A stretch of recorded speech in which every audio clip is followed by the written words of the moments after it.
Jonathan, en tant que Bitcoin maximaliste, quel conseil tu aurais à lui donner, sachant qu'à la base, en 2015, Ethereum a été créé pour répondre à certaines problématiques qu'à l'époque, en tout cas, Bitcoin ne pouvait pas mener à 100%. Alors déjà, je vais être très modeste par rapport à cette réponse-là, parce que je ne suis pas un expert d'Ethereum. Mais je crois savoir que Vitalik lui-même était un des cofondateurs de Bitcoin Magazine. Donc à la base, Vitalik est un bitcoiner. Et effectivement, pour les problématiques que tu as citées, il a décidé de créer Ethereum. Effectivement, même lui-même, je crois qu'il a dit ça il y a quelques mois, ne savait même pas quelle était la supply de l'Ether aujourd'hui en circulation. Et c'est ça qui est puissant dans Bitcoin, c'est qu'il y a une prévisibilité certaine, alors que justement sur le protocole Ethereum et l'Ether, le jeton, et ben finalement ça part dans tous les sens. Il y a eu cette fameuse mise à jour du Proof of Stake, nous ce qu'on appelle plutôt le Proof of Wealth, parce que finalement c'est les plus riches qui vont détenir le plus de jetons et pouvoir justement influencer les décisions sur la blockchain. Donc c'est vrai que pour nous, en tant que bitcoiner, alors je dirais pas qu'Ethereum est un shitcoin, mais effectivement, si on continue dans cette voie-là, effectivement, ça pourrait vraiment le devenir et on perdrait finalement l'utilité, en tout cas l'ambition de Vitalik et de Joe Lubin qui était au départ. Jonathan, Bitcoin évolue aussi. On a vu depuis janvier dernier qu'il y avait des NFT, et je mets des guillemets parce qu'en réalité, techniquement, ce ne sont pas des NFT, qui sont apparus sur Bitcoin. Lors de ton dernier passage sur ce plateau fin mai, on était en pleine hype, entre guillemets, des ordinals, donc la mode des NFT, toujours avec des guillemets sur Bitcoin. 4 mois plus tard, où est-ce qu'on en est ? Alors déjà, peut-être rapidement redéfinir ce que sont les ordinals. Bien sûr, ouais. Voilà, rapidement. Mais en gros, c'est effectivement la possibilité d'inscrire sur la blockchain Bitcoin et notamment sur l'unité la plus petite de la blockchain Bitcoin, à savoir le Satoshi, des données, qu'elles soient sous forme de texte, d'image, de vidéo.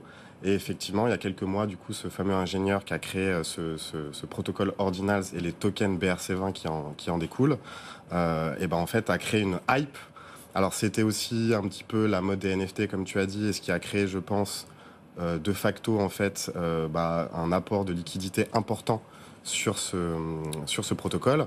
Et en fait, l'impact pour la blockchain Bitcoin, ça a été l'augmentation des frais et surtout la congestion de la mempool. Donc, très rapidement, la mempool, c'est quoi ? C'est tout simplement une représentation temps réel des enchères qu'il y a en temps réel sur les frais et du coup la liste d'attente en fait des transactions qui vont passer dans le prochain bloc.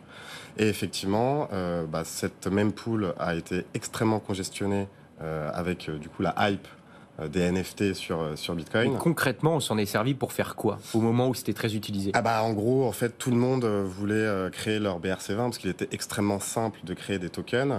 Et en fait, il y a eu justement une hype où en fait tout le monde voulait créer son propre token pour le revendre à je ne sais qui.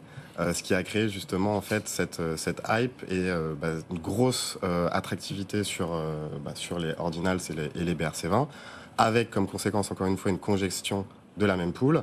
Donc ça c'était du coup au pic finalement autour de mai-juin 2023. Et là ça s'est calmé. Et là c'est plus que ça, c'est-à-dire que la mempool en fait là entre début septembre et début octobre, début septembre on était je crois à plus de 650 000 transactions en attente. Et là, en fait, il y a une diminution de 93% de ces transactions en attente pour arriver autour de 40 000 transactions. Donc on voit que la hype s'est un peu dégonflée. De toute façon, et ça Valentin, tu le sais aussi bien que moi, sur les NFT, sur Ethereum, effectivement, on est quand même sur un vide sidéral. Voilà. Il ne se passe plus rien. Finalement, ça commence à se répliquer sur les ordinals. Et on en revient finalement à l'utilité.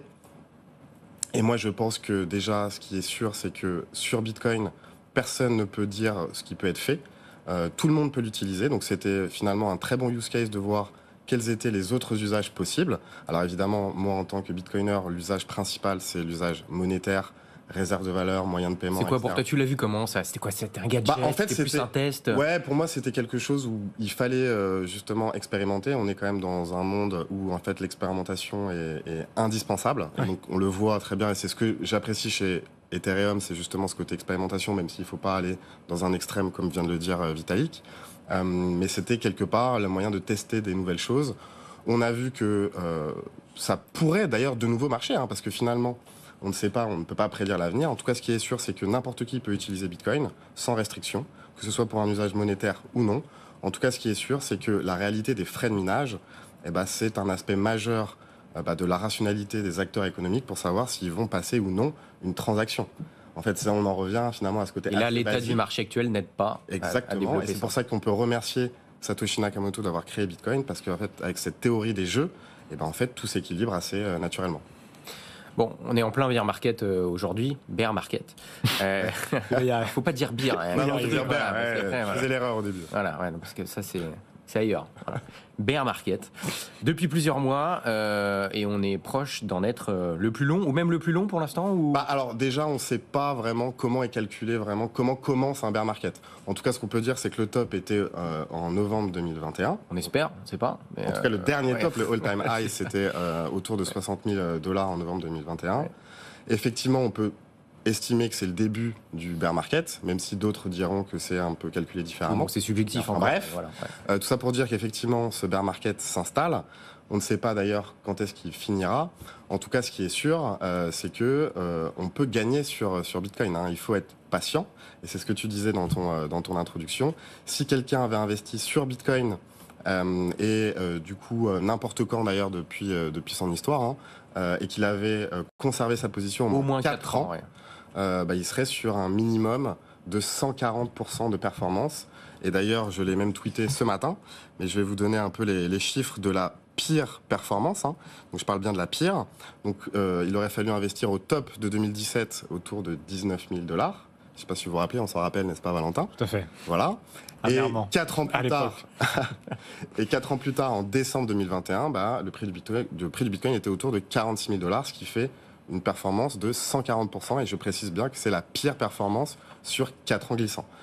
Donc voilà, donc après moi aussi, c'est vrai que je parle rarement de prix sur ce plateau, parce que je pense que la vraie valeur de Bitcoin, pour moi, elle est dans son utilité, en tant que moyen de paiement, système monétaire, bref, je ne vais pas revenir dessus. Mais là, je voulais quand même faire une petite mise au point aussi, parce qu'on a quand même pas mal de détracteurs qui disaient, justement, en fin 2017, qu'à $19 000, c'était un prix totalement stratosphérique. Aujourd'hui encore, on nous disait que voilà, Bitcoin a perdu 50%, plus de 50%, pardon, est passé de 60 000 à $15 000 au plus bas, là, en décembre dernier. Et en fait, on voit que Bitcoin, depuis le début de l'année, a pris 100%, et Bitcoin, depuis finalement ce top de 2017 à 19 000, est déjà encore à plus de 60%. Donc c'est toujours une question de perspective. Évidemment, Amaury, ce n'est pas un scoop, Bitcoin est volatile. La meilleure façon d'épargner sur Bitcoin, c'est le DCA, de lisser son investissement pour réduire le risque du placement et d'avoir un horizon long d'au moins 4 ans, comme on vient de le voir sur l'exemple que je viens de citer, même si on peut considérer que vaut mieux le détenir encore plus longtemps que 4 ans et le voir vraiment comme une réserve de valeur à plus long terme. Mais en tout cas, la meilleure façon d'investir, c'est bien le dollar cost averaging pour lisser son point d'entrée sur. Mais c'est quand même pas simple pour ceux qui ont des business liés directement au Bitcoin, comme toi par exemple, fondateur et CEO de Stackinsat. Comment tu gères ça, toi qui fais de l'épargne sur le Bitcoin justement? J'imagine, est-ce qu'il y a des clients qui viennent te dire mais attendez, là, vous m'avez conseillé d'investir à ce moment-là, mais là, on voit que depuis 2 ans, enfin bref, alors, les performances ne sont pas au rendez-vous. Alors, nous, déjà, la quasi-intégralité de nos clients sont en performance positive, donc ça, c'est un premier point. Et surtout, on voit une nouvelle typologie de clientèle, parce que là, on voit les entreprises, alors surtout les TPE-PME pour l'instant, qui s'intéressent à placer une partie de leur trésorerie en Bitcoin, tout simplement parce qu'ils voient les ravages de l'inflation, de la perte de pouvoir d'achat. Et en fait, il y a quand même certaines boîtes qui ont accumulé beaucoup de trésors post-Covid, et qui cherchent justement à faire fructifier, ou en tout cas à protéger leur trésorerie contre la perte de pouvoir d'achat et l'inflation, sachant que finalement, pour les produits de trésorerie d'entreprise, il y a assez peu d'offres. Je ne sais pas si tu le savais, Amaury, mais finalement, le trésorier d'entreprise, il est un peu désemparé par rapport à l'offre de produits financiers. Donc c'est pour ça que nous, justement, avec Stackinsat, on va arriver sur ce marché pour aller chercher justement la trésorerie d'entreprise, des TPE-PME, voire derrière des plus grosses entreprises. Très rapidement, Jonathan, tu as créé aussi Surfing Bitcoin. Il y avait la 4e édition ce mois d'août 2023. Quelle était la différence par rapport aux précédentes éditions? C'est quoi? C'était plus des professionnels qui venaient? Alors, effectivement, vu que nous sommes en bear market, n'est-ce pas, on n'avait pas de prise de risque, en tout cas, on n'a pas choisi de positionner cet événement grand public. Donc en tout cas, ça a été un énorme succès, 700 personnes. Valentin, toi tu n'étais pas là malheureusement, j'espère que l'année prochaine. L'année prochaine, j'espère être là. Voilà. Donc non, ça a été un super succès. On a mis en avant le Lightning Network. 40% des transactions sur place se sont faites en Lightning. Pareil qu'on pouvait acheter à boire via le Lightning Network. Exactement, donc il y a Pauline, je crois, qui a fait un article dessus. Le réseau a beaucoup chauffé ou pas? En tout cas, 40% des transactions ont été réalisées sous Lightning Network. D'ailleurs, on a annoncé avec Stackinsat qu'on supportait le Lightning Network à cette occasion. Et effectivement, les gens achetaient directement leur Bitcoin à travers Stackinsat pour payer leur bière. Voilà. Bon, tu viendras nous parler de l'édition 2024 à ton prochain passage. Merci beaucoup d'avoir été avec nous, Jonathan Erskovici, CEO et fondateur de Stackinsat. Valentin Demey, CEO de Cube3 et directeur des contenus chez Cryptos. Merci d'avoir été avec nous. Bonne journée, bonne soirée, à demain.